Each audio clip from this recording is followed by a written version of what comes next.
आप सभी का भारतीय जनता पार्टी की प्रेस वार्ता में स्वागत है। जैसा आप सभी जानते हैं, बंगाल में चुनाव की घोषणा हो चुकी है और भारतीय जनता पार्टी के सभी कार्यकर्ता हमारे प्रदेश अध्यक्ष जी के नेतृत्व में बंगाल में भारतीय जनता पार्टी की सरकार बनाने के लिए बड़े आत्मविश्वास के साथ चुनावी मैदान में उतरे।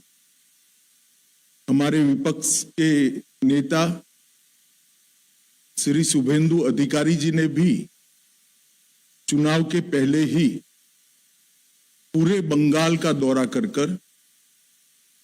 बंगाल में फैली अव्यवस्थाएं, अराजकता और आर्थिक बदहाली और विशेषकर घुसपैठ के मुद्दे को बंगाल के जन जन तक पहुंचाने का काम। तो बंगाल का ये चुनाव बंगाल के लिए तो महत्वपूर्ण है ही है,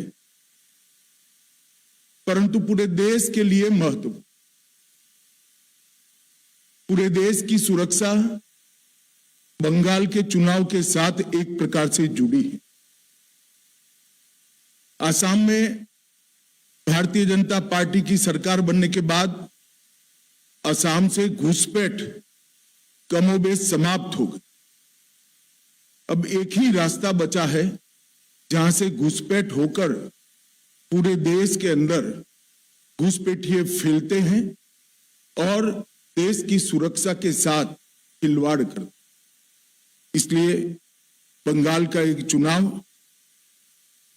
बंगाल के लिए महत्वपूर्ण है कई मायनों में, और देश की सुरक्षा की दृष्टि से देश के लिए भी महत्वपूर्ण। भारतीय जनता पार्टी ने तय किया है कि तृणमूल कांग्रेस के शासन के खिलाफ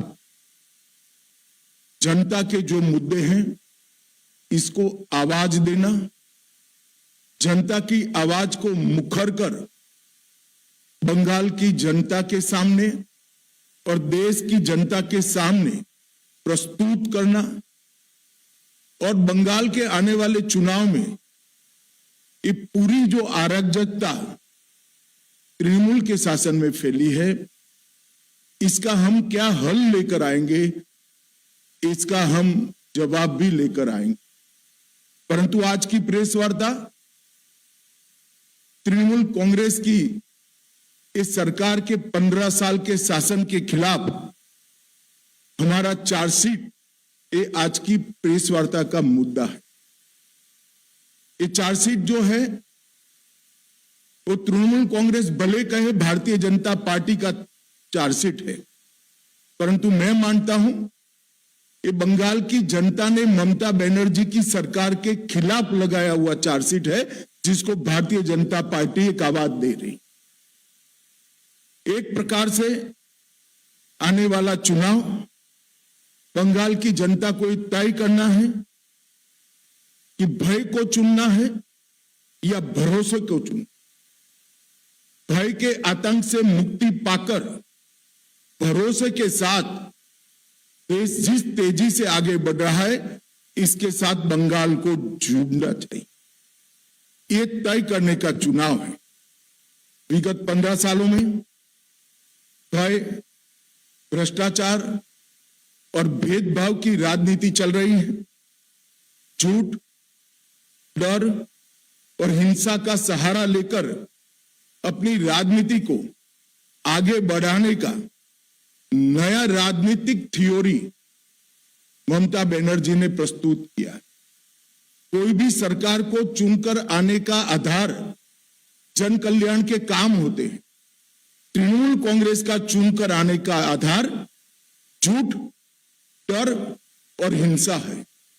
मगर भारतीय जनता पार्टी 1911 से ही 2011 से ही इसके खिलाफ एक संघर्ष कर रहे हैं, और मुझे लगता है कि इस बार बंगाल की जनता पूर्ण बहुमत के साथ भारतीय जनता पार्टी की सरकार बनाने जा रही।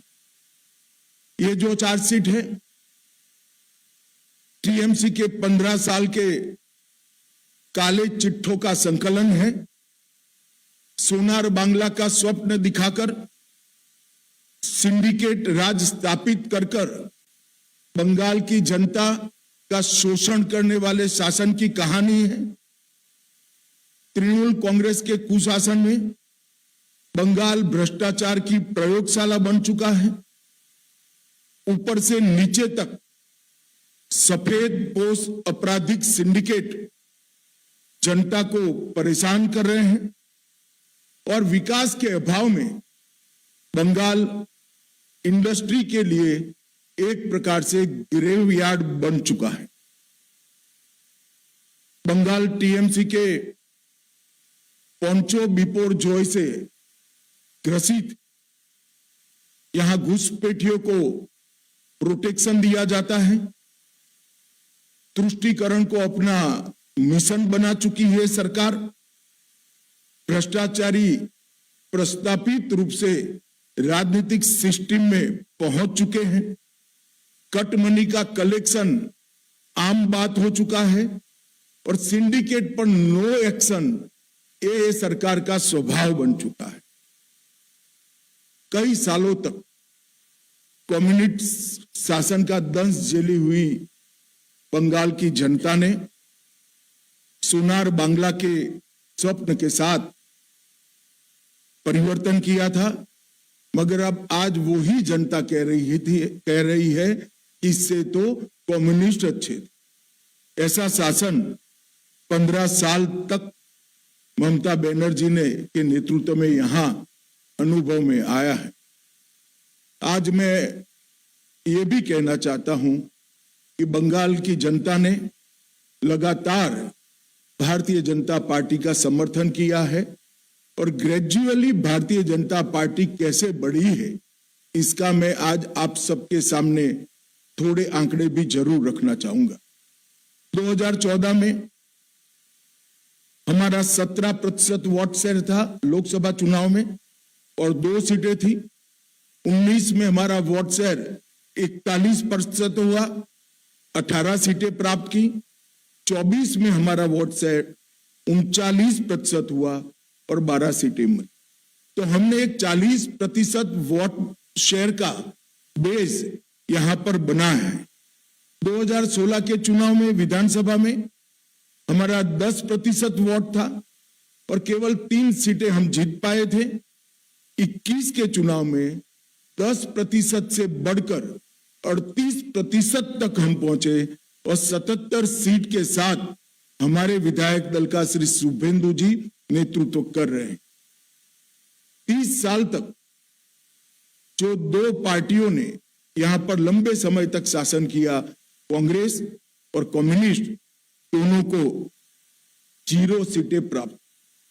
मित्रों, 2024 में मोदी जी के प्रधानमंत्री बनने के बाद महाराष्ट्र, हरियाणा, उड़ीसा, दिल्ली और बिहार, ये सभी जगह पे भारतीय जनता पार्टी के नेतृत्व में एनडीए ने अप्रत्याशित जीत हासिल की है और मुझे पूरा भरोसा है कि हमारी जो कैडर है, हमारे कार्यकर्ता हैं, वो जन जन तक पहुंचे हैं, जनता की आवाज को मुखर कर आवाज दे रहे हैं और इस बार बंगाल की जनता ने ये तय किया है कि प्रचंड बहुमत के साथ भारतीय जनता पार्टी की सरकार यहां बनाई जाएगी।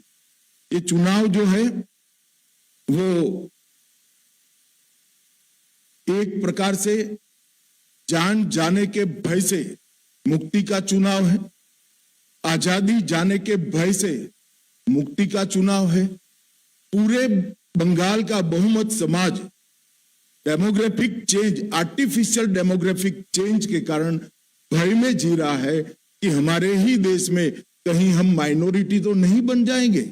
वो भय से मुक्ति का, अपनी संपत्ति के लूटने के भय से मुक्ति का चुनाव है, रोजगारी छीनने के भय से मुक्ति का ये चुनाव है, महिलाओं की सुरक्षा खतरे में है इसके भय से मुक्ति का चुनाव है और युवाओं के भविष्य पर जो भय और अंधकार छाया है, इसके मुक्ति का चुनाव। ये चुनाव शांति के भरोसे का है, सम्मान की जिंदगी की गारंटी का चुनाव है, मुफ्त इलाज गरीब को मिले इसके भरोसे का चुनाव है, पक्के घर का अधिकार सिंडिकेट न छीन ले इसके भरोसे का चुनाव है, मुफ्त बिजली हर गरीब तक पहुंचे इसके विश्वास का चुनाव है, हर घर में नल से जल पहुंच जाए इसके भरोसे का चुनाव है, युवाओं के उज्जवल भविष्य का भरोसे का चुनाव है और घुसपैठियों से मुक्त एक बंगाली समाज की रचना के भरोसे का चुनाव। और ये भरोसा आज बंगाल के चुनाव का मुख्य मुद्दा बना है।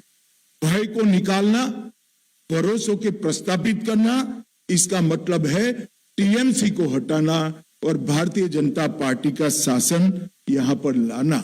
मोदी जी के नेतृत्व में जो विकास की देश के अंदर एक बहुत स्पीड के साथ रफ्तार चली है, बंगाल इसके साथ जुड़ना चाहता है। मैं 2014 से लेकर आज तक देश में जो परिवर्तन आया है इसके तरफ भी आपको बताना चाहता हूं। 15 में पहली बार जम्मू कश्मीर में एनडीए की सरकार बनी, 16 में हमने पहली बार आसाम में सरकार बनाई, 17 में हमने पहली बार मणिपुर में सरकार बनाई, हरियाणा में हमने पहली बार सरकार बनाई, अरुणाचल में पहली बार सरकार बनाई, 18 में त्रिपुरा में हमने पहली बार सरकार बनाई, 24 में हमने ओडिशा में पहली बार सरकार बनाई और 26 में प्रचंड बहुमत के साथ भारतीय जनता पार्टी बंगाल में सरकार बनाने जा रही है। ये मैं बहुत स्पष्ट रूप से देख रहा हूं। बंगाल जीतने के साथ ही एक बहुत लंबे अरसे के बाद अंग, बंग और कलिंग तीनों जगह एक पार्टी का शासन होने जा रहा है। बिहार में भी एनडीए का शासन है, उड़ीसा में भी भाजपा सरकार है और अब बंगाल में भी भाजपा सरकार आएगी। तो एक प्रकार से पूर्ण बहुमत की सरकार बंगाल के विकास की गारंटी। मित्रों, ममता दीदी ने हमेशा विक्टिम कार्ड का पॉलिटिक्स खेला है। कभी पैर तुड़वा लेती हैं, कभी सिर पर पट्टी बंधवा देती है, कभी बीमार हो जाती है और कभी चुनाव आयोग के सामने बेचारा बनकर चुनाव आयोग को गालियां निकालती। मगर ममता दी, मैं आपको बताने आया हूं कि आपकी ये राजनीति को, विक्टिम कार्ड की पॉलिटिक्स को बंगाल की जनता अब बहुत अच्छे तरीके से समझ गई। चुनाव आयोग जैसी संवैधानिक संस्था पर गाली गलौज करना ये बंगाल की संस्कृति को शोभा नहीं दे। मैं आज एसआईआर के बारे में भी खुलकर बताना। एसआईआर पूरे देश भर में हो रहा, कहीं पर जुडिशियल ऑफिसर नहीं लगाने पड़े, सिर्फ बंगाल में लगाने पड़े। कारण क्या है? यही चुनाव के अंदर तमिलनाडु में भी एसआईआर हुआ, कोई कोर्ट केस नहीं हुआ। केरल में भी एसआईआर हुआ, कोई कोर्ट ने केस नहीं हुआ। तमिलनाडु में डीएमके की सरकार है, केरल में कम्युनिस्टों की सरकार है। बंगाल में ऐसा क्या हुआ कि सुप्रीम कोर्ट ने जुडिशियल ऑफिसरों को लगाना पड़ा? इस बात का जवाब ममता बनर्जी ने बंगाल की जनता को दिया। आपके डिस्ट्रिक्ट मजिस्ट्रेट निर्भीक रूप से काम नहीं किए, इसलिए सुप्रीम कोर्ट ने जुडिशियल ऑफिसर्स को लगाना पड़ा है। और एसआईआर पर वो जो आरोप कर रही है, मैं आज बंगाल की जनता को पूछना चाहता हूं, जो घुसपैठियों को वोटर बनाकर यहां रखा गया है, उनको क्या बंगाल का भविष्य तय करने का निर्णय देना है या नहीं देना है? वो बंगाल की जनता ने तय करना है। मैं भारतीय जनता पार्टी की ओर से स्पष्ट कर देना चाहता हूं, सिर्फ वोटर लिस्ट से नहीं, देश भर से एक एक घुसपैठियों को हम चुन कर देश के बाहर निकालने के लिए संकल्पबद्ध है और ये मेरी पार्टी का एजेंडा है। ममता जी को जो आरोप लगाना है वो लगाएं। मित्रों, डबल इंजन की सरकार इसके कई ऐसे उदाहरण हैं। उत्तर प्रदेश बीमारू से बेमिसाल बना, मध्य प्रदेश ने कृषि विकास और विकास के नए स्टैंडर्ड सेट किए, आसाम जहां सालों से उग्रवाद था वहां आज सेमीकंडक्टर का प्लांट लग रहा है, त्रिपुरा ने 25 साल के ठहराव को समाप्त कर कैडर राज को समाप्त कर हम विकास के रास्ते पर आगे बढ़े हैं, और अब बारी है बंगाल की, यहां पर भी सिंडिकेट से मुक्ति पाने का ये चुनाव है। मित्रों, मैं चार्जशीट के कुछ महत्वपूर्ण मुद्दे पर भी बताना चाहता हूं। इस चार्जशीट में घुसपैठियों की समस्या को हमने ढंग से उजागर किया है। घुसपैठिया न केवल देश की सुरक्षा के लिए बहुत बड़ी चिंता का विषय है, वो हमारे गरीब श्रमिकों की मजदूरी में भी हिस्सेदारी लेते हैं, गरीब लोगों के अनाज में भी हिस्सेदारी प्राप्त करते हैं और युवाओं की रोजगारी भी छीन। मैं आज ममता बनर्जी जी को स्पष्ट पूछना चाहता हूं कि घुसपैठिए इतने आ गए कि आपकी सरकार सो रही है। मुझे मालूम है वो कहेगी कि भी ये सब क्या कर रही है, ये सब तभी रोक सकती है जब आप बॉर्डर पर बाढ़ लगाने की हमें भूमि दे। 600 किलोमीटर बाढ़ अधूरी रह गई। हमारे होम सेक्रेटरी यहां आकर आपको मिलकर गए, मैं खुद आकर आपकी ऑफिस में मिलकर गया, मगर आपने बाढ़ लगाने की भूमि नहीं दी, क्योंकि घुसपैठियों की वोट बैंक आप बनाना चाहते। हमने कोई पॉलिटिकल ईगो नहीं रखा, हमने आपके साथ संवाद किया, संपर्क किया, पत्र व्यवहार किया, मगर आपने हमें भूमि नहीं दी है। कोई बात नहीं ममता दीदी, आपके पास बहुत कम समय है। 6 मई को भारतीय जनता पार्टी की सरकार बनेगी और 45 दिन में सभी भूमि बाढ़ के लिए जो उपलब्ध कराना है वो भारत सरकार को बंगाल की भारतीय जनता पार्टी की सरकार उपलब्ध करा देगी और हम घुसपैठ को रोकेंगे। तुष्टीकरण की इंतहा कर ममता बनर्जी जी ने रख दिए। मैं आज बंगाल की जनता को बताना चाहता हूं, अल्पसंख्यक का बजट लास्ट बजट के अंदर 5,713 करोड़। ऐसा न मानिए कि मैं अल्पसंख्यक के बजट का विरोध, आपको जो रखना है वो रखिए, मगर उसके अनुपात में पिछड़ा वर्ग की संख्या 3 गुना है और पिछड़ा वर्ग के लिए आपका बजट है, ओबीसी के लिए बजट है 2533 करोड़। कम संख्या होने के बावजूद अल्पसंख्यकों का बजट 5713 करोड़ और ज्यादा संख्या होने के बावजूद पिछड़ा वर्ग का बजट 2533 करोड़। आज बंगाल की जनता को सत्य जानना चाहिए। बंगाल की जनता को यह भी जानना चाहिए कि 77 समुदायों को ओबीसी में ममता बनर्जी की सरकार ने जोड़ा, उसमें से 75 समुदाय मुस्लिम थे। क्या और कोई ओबीसी है ही नहीं? किस प्रकार से आप शासन चलाना चाहती हैं? धर्म के आधार पर ओबीसी तय होगा, ये लंबा नहीं चलेगा। आपकी घुसपैठ की पॉलिटिक्स के कारण सिलीगुड़ी कॉरिडोर की सुरक्षा आज कमजोर हो गई है। मवेशी की तस्करी और नकली मुद्रा, इसके कारण पूरे भारत के अर्थतंत्र पर गहरा असर पड़ा है।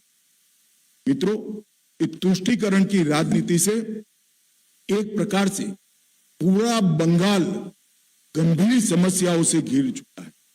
महिला मुख्यमंत्री हैं, वो स्वयं महिला हैं, उनके शासन में महिलाओं का हाल पूरे देश में सबसे खराब है। 34,738 मामले महिलाओं के खिलाफ दर्ज किए गए। टीएमसी द्वारा, इनकी कैडर के द्वारा महिलाओं पर अपराध के केस में खुलेआम संरक्षण दिया गया। आरजी कर के केस में जो आरोपियों के वकील होते हैं, इनको इनाम में राज्यसभा दिया जाता है। और संदेश खाली में धड़ल्ले से आदिवासी महिलाओं का शोषण हुआ, वो भी तृणमूल कांग्रेस का पदाधिकारी था। कस्बा लॉ कॉलेज के बलात्कार में चुप्पी साध ली गई। पार्क स्ट्रीट बलात्कार को ममता बनर्जी ने घड़ी हुई घटना बताया। हंसकाली पीड़िता के केस में टीएमसी नेता के एक बेटे ने बलात्कार किया तो टीएमसी के नेताओं ने उसके महिला के चरित्र पर ही सवाल उठा दिए। कामदूनी सामूहिक बलात्कार और हत्या के लिए मुख्यमंत्री ने स्वयं महिला जो न्याय की मांग कर रही थी उनको माओवादी बताया। दुर्गापुर मेडिकल छात्रा के सामूहिक बलात्कार में महिलाओं पर सवाल उठा दिए गए कि आप बाहर क्यों जाती हैं। किस प्रकार का बंगाल आपने बनाकर रखा है, जहां मुख्यमंत्री स्वयं कहती है कि महिला तृणमूल कांग्रेस के शासन। 1000 करोड़ शिक्षक भर्ती का घोटाला, 26,000 नौकरियां रद्द हो गई। मंडी का जॉब कार्ड घोटाला, पीएम आवास का घोटाला, मिड डे मील का घोटाला, पीएमजीएसवाई सड़क का घोटाला, मालदा बाल राहत का घोटाला, अम्फान राहत का घोटाला, मवेशी तस्करी का घोटाला और तृणमूल कांग्रेस के 20 से ज्यादा एमपी, एमएलए और पदाधिकारी एक घोटाले में जेल में बैठे और उनको टिकट भी दिया गया। ममता बनर्जी को मैं पूछना चाहता हूं कि आप क्या बंगाल की जनता को इसका जस्टिफिकेशन दे पाएगी? टीएमसी के शासन में कानून और व्यवस्था का संपूर्ण पतन हो चुका है। 300 से ज्यादा पॉलिटिकल पार्टी के, विशेषकर भारतीय जनता पार्टी के कार्यकर्ताओं का हत्या हुआ है और हमारे विपक्ष के नेता शुभेंदु अधिकारी पर भी पश्चिम मेदिनीपुर में हमला किया गया। हमारे तत्कालीन राष्ट्रीय अध्यक्ष श्रीमान नड्डा जी की गाड़ी पर भी हमला किया गया। बंगाल में राजनीतिक हिंसा मानो चुनाव जीतने का पर्याय बनाकर ममता बनर्जी जी ने रख दिया। बंगला अस्मिता पर भी ढेर सारे हमले किए हैं। संसद में वंदे मातरम के 150 साल की एक गौरवमयी चर्चा होती है, टीएमसी इसका विरोध करती है। बांग्ला पाठ्य पुस्तकों में उर्दू शब्द शामिल कर दिए जाते हैं। खुदीराम बोस के लिए पाठ्य पुस्तक में अपशब्द कहे जाते हैं। सनातन धर्म के लिए गंदा धर्म ऐसा धड़ल्ले से बोला जाता है। हरिचंद और गुरुचंद ठाकुर के पवित्र नामों को भी अपमानित किया जाता। मैं नहीं मानता कि आज का बंगाल कवि गुरु का बंगाल रह गया है। ममता बनर्जी के शासन में बंगाली अस्मिता भी नीचे नीचे नीचे पाताल तक पहुंच, औद्योगिक कब्रिस्तान के रूप बंगाल को आज जाना जाता है। ढेर सारी इंडस्ट्री यहां से चली गई। ममता जी के चेहरे पर शिकन नहीं। ममता जी को इंडस्ट्री जाने से ज्यादा घुसपैठियों के वोट मतदाता सूची में रह जाए, इसकी चिंता है। ममता जी ने इतनी चिंता अगर इंडस्ट्री की करी होती तो इतनी इंडस्ट्री बंगाल छोड़कर न जाती। और एफडीआई का प्रवाह 30% गिरकर सिर्फ 2662 करोड़। इतने बड़े बंगाल में जहां से 40 लोकसभा की सीटें जाती हैं, 2662 करोड़ का एफडीआई का प्रवाह है। मित्रों, किसी भी प्रकार से 15 साल में मां माटी मानुष का जो नारा लेकर ममता जी आई थी, वो नारे को हर तरह से द्रोह करने का काम स्वयं ममता बनर्जी की पार्टी ने किया है, उनकी सरकार ने किया है और पूरी तृणमूल कांग्रेस, पूरे उनका कैडर कटमनी और सिंडिकेट में व्यस्त हुई है। जनता त्रस्त है, जनता बदलाव मांग रही है। मुझे पूरा विश्वास है कि बंगाल की जनता नरेंद्र मोदी जी के नेतृत्व में यहाँ भारी बहुमत के साथ भारतीय जनता पार्टी को चुनकर भाजपा की सरकार बनाने जा रही है।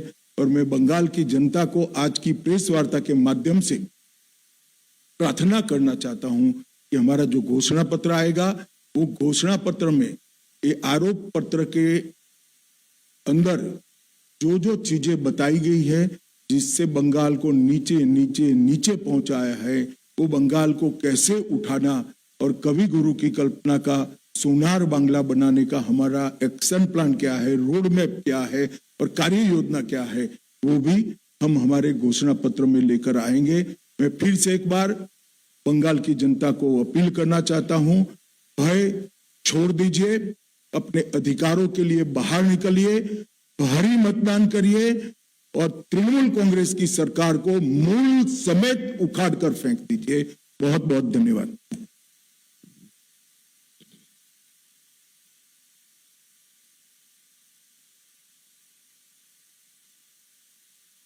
एनआई उज्जवल। फोन माइक ले लो। आपने कहा कि भय मुक्त बंगाल बनाना एक बड़ा बीजेपी का सबसे बड़ा इस बार का एजेंडा भी है और इन्फ्लेटर्स की बात की है, लेकिन जिस तरह से मुख्यमंत्री ममता बनर्जी खुद स्टेज में खड़ी होकर ये कहती हैं कि बीजेपी अनऑफिशियल प्रेसिडेंट रूल लगा चुकी है, रिसफल हो रहा है आईएएस आईपीएस ऑफिसर का, अब कोई भी अगर किसी तरह का दंगा होता है तो उसकी जिम्मेदारी इलेक्शन कमीशन को लेना है और बीजेपी को लेना है। कल ही देखा गया रामनवमी के दिन में मुर्शिदाबाद में एक वायलेंस का वहां घटना को अंजाम दिया गया। तो सर किस तरह से देखते हैं, क्योंकि चुनाव है, एमसीसी लागू है और जिस तरह का माहौल अभी से बन रहा है, सर क्या कहना है इस विषय पर? देखिए, देश भर में जहां जहां चुनाव होता है, जिन अधिकारियों के कामकाज पर सवाल उठे हुए हैं, चुनाव आयोग उसके ट्रांसफर पोस्टिंग में दखल देता है, वो पूरे देश भर में हो। बंगाल में इसलिए ज्यादा दिखता है, यहाँ सारे अधिकारी ही एक प्रकार से इनकी कैडर बन गए, तो यहाँ कुछ ज्यादा दिखाई पड़ता है।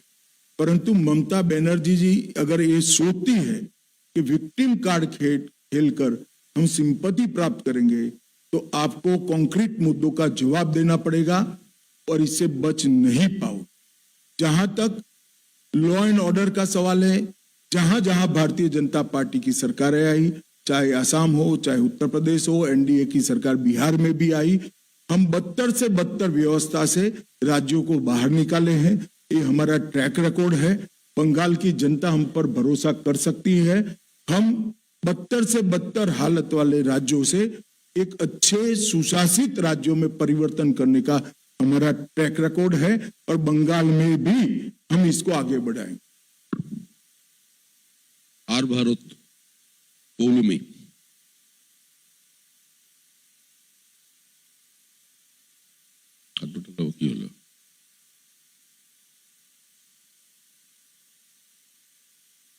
के अलावा और कोई मुद्दा है जो आप प्रवक्ता से उठाना चाहेंगे? उसके साथ साथ नहीं, जरा रिपीट करिए आप। ममता बनर्जी की कुशासन के अलावा और कोई मुद्दा है जो आप प्रवक्ता से उठाना चाहेंगे? उसके साथ साथ भाजपा का कोई रेवोल्यूशन है जेन जेड के लिए जो कुशासन खत्म होने के बाद? जरूर, भारतीय जनता पार्टी का शासन जहां जहां आया, हमने डेवलपमेंट को विकास का आधार बना। डेवलपमेंटल कामों से हमने युवाओं की रोजगारी को भी बढ़ाया है। एक प्रकार से आप आसाम का उदाहरण देखिए। आसाम सालों तक अलगाववाद से, आतंकवाद से पीड़ित राज्य रहा। आज 10,900 से ज्यादा युवा हथियार डाल चुके हैं। आसाम में शांति है, किसी भी प्रकार का उपद्रव नहीं है और मैं आज दावे से कह सकता हूं, आसाम का इंफ्रास्ट्रक्चर देश के विकसित राज्यों के समकक्ष बन चुका और आसाम में आज न केवल सेमीकंडक्टर, ढेर सारी इंडस्ट्री भी लग रही है। आसाम आरोग्य के क्षेत्र में एक हब बन चुका है और ये सारा डेवलपमेंटल काम भारतीय जनता पार्टी की सरकार से आने के बाद हुआ है। ये हमारा ट्रैक रिकॉर्ड है, चाहे मध्य प्रदेश है, राजस्थान है, छत्तीसगढ़ है, उत्तर प्रदेश है, बिहार है। हमने सारे बीमारू राज्यों को विकसित राज्यों की श्रेणी में लाने के लिए एक चरणबद्ध प्रयास किया है और सफलता भी प्राप्त करी। मुझे पूरा भरोसा है कि कुशासन से बदहाल ये पश्चिम बंगाल को भी हम कुछ ही साल में देश के विकसित राज्यों की श्रेणी में रखेंगे। बंगाल के अंदर बहुत सारे नेचुरल संसाधन पड़े हैं, मां गंगा की यहाँ पर कृपा है, अकूत पानी पड़ा है, मेहनत का श्रमिक यहाँ पर है और बंगाल एक जमाने में इंडस्ट्री का, देश भर की इंडस्ट्री का हब हुआ करता था। ये सारी चीजें कम्युनिस्ट और टीएमसी की अव्यवस्था वाले शासनों से, कुशासन से समाप्त हुई है। जैसे ही एक अच्छी सरकार आएगी, बंगाल अपनी पुरानी गौरवमयी जगह जो देश के अंदर बंगाल को हासिल थी उसको फिर से प्राप्त कर। एबीपी आनंद, शिवाशीष मौलिक।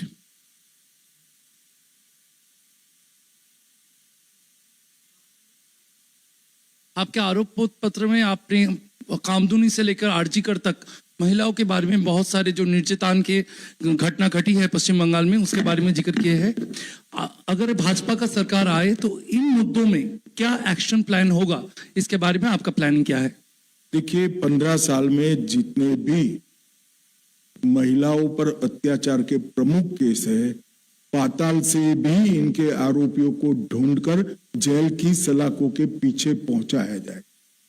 पूरे शासन को अपराध कौन करता है इसका महत्व नहीं रहेगा। कोई भी व्यक्ति महिलाओं के खिलाफ अपराध करेगा उसको धर भी लिया जाएगा और दंडित भी किया जाएगा। और जहां जहां हमारी सरकारें आई है हमने कर कर दिखाया। हमारा ट्रैक रिकॉर्ड है महिला सुरक्षा के लिए। भारतीय जनता पार्टी और एनडीए की सरकारें हमेशा संवेदनशील रही है।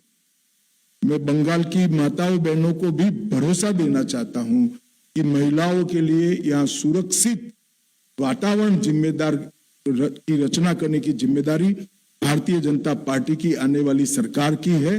और विशेषकर कामकाजी महिलाओं के लिए पूरी स्वतंत्रता रहे, पूरी सुरक्षा रहे, मुखर कर वो अपनी बात कह सके, अन्याय को मुखर कर वो उठा सके। इस प्रकार की वातावरण का निर्मित करने की जिम्मेदारी भारतीय जनता पार्टी की बनने वाली सरकार की। एनडीटीवी मुनुगा।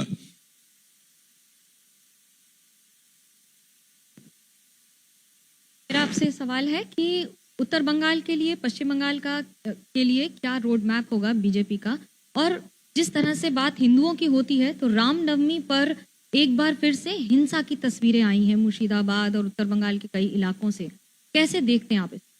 देखिए, इस बार थोड़ा कम ही हिंसा हुई है क्योंकि ममता जी के चहेते ऑफिसरों को चुनाव आयोग ने ट्रांसफर कर दिया। फिर भी हिंसा जरा भी नहीं होनी।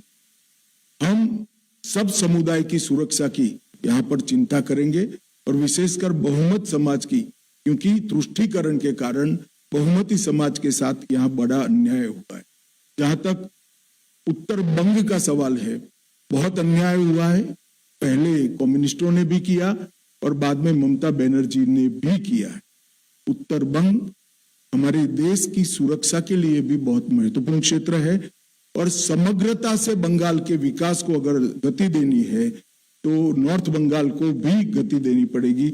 वहां इंफ्रास्ट्रक्चर, स्वास्थ्य, इंडस्ट्रियल डेवलपमेंट और शिक्षा, ये चारों क्षेत्रों को, और उत्तर बंग की जिस प्रकार की डाइवर्सिटी वाली कल्चर है उसको भी हम बढ़ावा देंगे, इसकी सुरक्षा भी करेंगे। हमारे घोषणा पत्र में उत्तर बंग के लिए एक प्रकार से हम विशेष चैप्टर भी लेकर आने वाले। G24 मौमिता चक्रवर्ती। सर, बंगाल में अभी माइग्रेंट लेबर का बहुत ज्यादा प्रॉब्लम है क्योंकि यहाँ पे नौकरी नहीं है। 5,000 या फिर 8,000 में नौकरी मिल जाए वो भी बहुत बड़ी बात है। तो do you have any specific plan for youth generation? देखिए, इसका समस्या का समाधान एक ही है, यहाँ पर इंडस्ट्रियल डेवलपमेंट को गति देना। यहाँ से कट मनी के कारण, सिंडिकेट के कारण और भ्रष्टाचार के कारण पूरी इंडस्ट्री देश भर में चली गई। आजादी के वक्त बंगाल एक प्रकार से भारत के प्रमुख औद्योगिक राज्यों में से एक माना जाता और कोई जवाब ही नहीं दे रहा है ऐसा क्यों हुआ। अगर यहां पर इंडस्ट्री आती है तो युवाओं के रोजगार की गारंटी अपने आप बढ़ जाती है। हम सबसे पहले इसको प्राथमिकता देंगे। और जो आप बता रही है बहुत कम मुआवजे में रोजगार कर रहे हैं, मतलब उनकी तनख्वाह बहुत कम है, इसका मेन कारण घुसपैठिया है। घुसपैठिया जो घुस रहा है हमारे युवाओं के अधिकारों का, रोजगारी का भी और रोजगारी के मुआवजे मतलब उनकी तनख्वाह का भी बहुत बड़ा खेल बिगाड़ अगर कोई रहा है तो घुसपैठिया बिगाड़े। एक बार सरहदें सील हो जाएगी, बंगाल के अंदर बहुत सारा परिवर्तन। दूरदर्शन प्रसेनजीत बख्शी।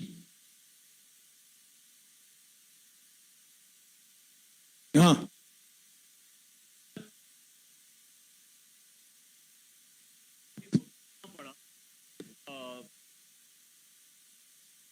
अगर आप सरकार बना पाए तो ये हम टीचर बना ही पाएंगे अगर छोड़ दो। अच्छा ठीक है।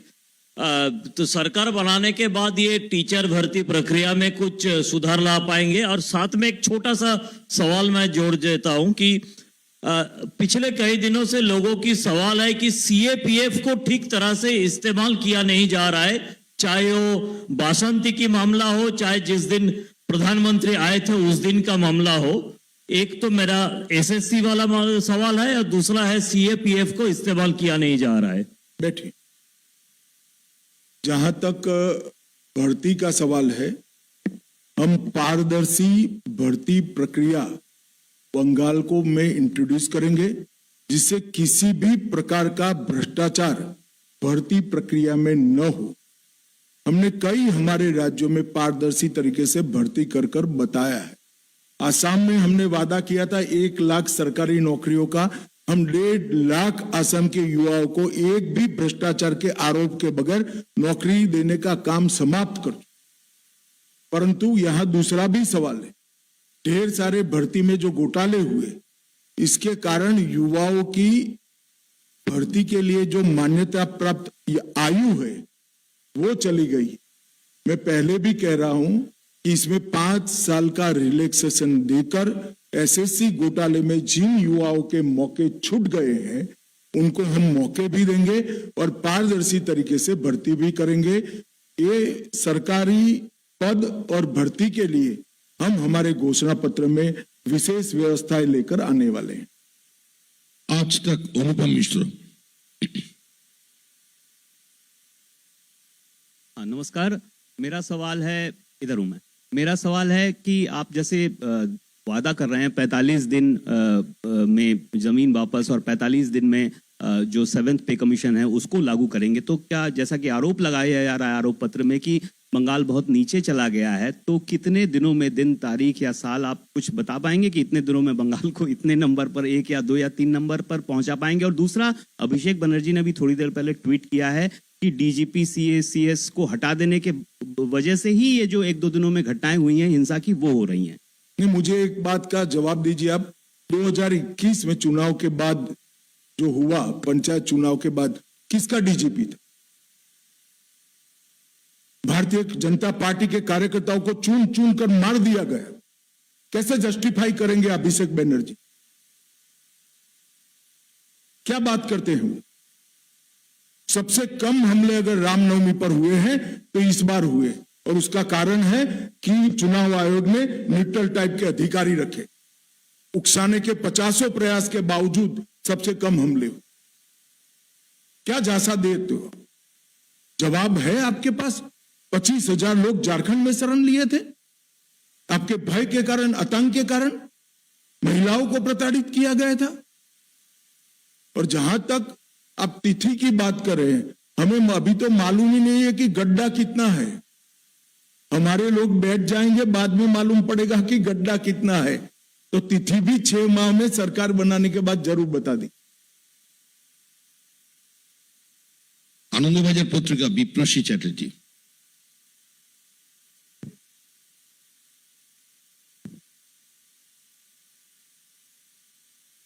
Honorable Home Minister, sir, I want to ask you a question regarding the migrant laborers who speaks in Bengali have been beaten in various states. As a Home Minister, what is your thought about that matter? देखिए, ममता जी बड़ी कुशलता पूर्वक Bengali speaking और बांग्लादेशी दोनों के बीच में भेद को समाप्त कर रही। बांग्लादेश से घुसपैठ करने वाले लोग भी बंगाली बोलते हैं। मैं बंगाल की जनता को बताना चाहता हूं, कोई भी बंगाल के मूल निवासी को कोई तकलीफ नहीं पड़नी है, किसी को चिंता करने की जरूरत नहीं है। मगर इसका मतलब ये नहीं है कि बांग्लादेशी घुसपैठियों को यहां पनाहगाह बनाया जाएगा। हमारा दृढ़ संकल्प है कि घुसपैठियों को चुन चुन कर निकाल दिया। और ममता बनर्जी जी को मैं कहना चाहता हूं कि आपकी ये ट्रिक्स को बंगाल की जनता बहुत अच्छे तरीके से समझ रही है। कृपया कुछ नई ट्रिक लेकर आए तो शायद इल्यूजन खड़ा होगा। ये पुराने तौर तरीके से बंगाल की जनता अब झांसे में नहीं आने वाली। सेन एंड पायल मेहता। वो बोल लो।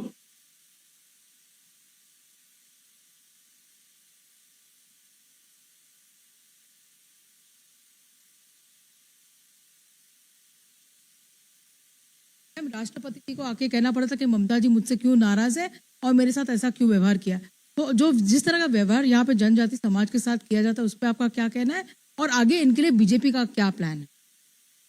जो बंगाल एक जमाने में सौजन्यता के कल्चर के लिए पूरे देश और दुनिया में वाहवाही बंगाल को मिलती, वही बंगाल आज संवैधानिक पदों पर बैठे हुए व्यक्ति, चाहे राष्ट्रपति जी हो, महिला राष्ट्रपति हो, ट्राइबल राष्ट्रपति हो, इनका इंसल्ट कर रहा है।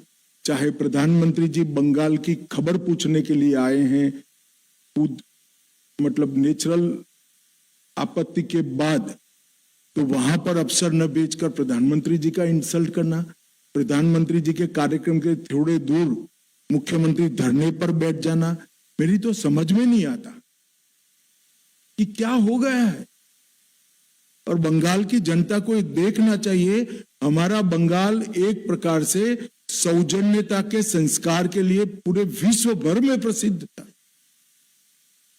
यहां दुनिया के हर लोगों को, हर मत को, हर विचार को प्राधान्य दिया जाता था, आवभगत होती थी। इतनी असहिष्णुता कहां से आ गई? क्या ललक है आपको? और ये बात बंगाल की जनता भी टीएमसी से पूछना चाहती है कि किस प्रकार से आप देश के राष्ट्रपति जी का अपमान कर सकते हैं, विशेषकर वो जब ट्राइबल समाज से हैं, महिला राष्ट्रपति हैं। किस प्रकार से देश के प्रधानमंत्री का अपमान कर सकते? पर ये बंगाल का कल्चर तो कम से कम नहीं था, ये टीएमसी का कल्चर हो गया। पूछ लो तुम अंतिम। हाँ, एक मिनट, सब एक साथ तो नहीं पूछ पाएंगे, बैठ जाइए। रवि।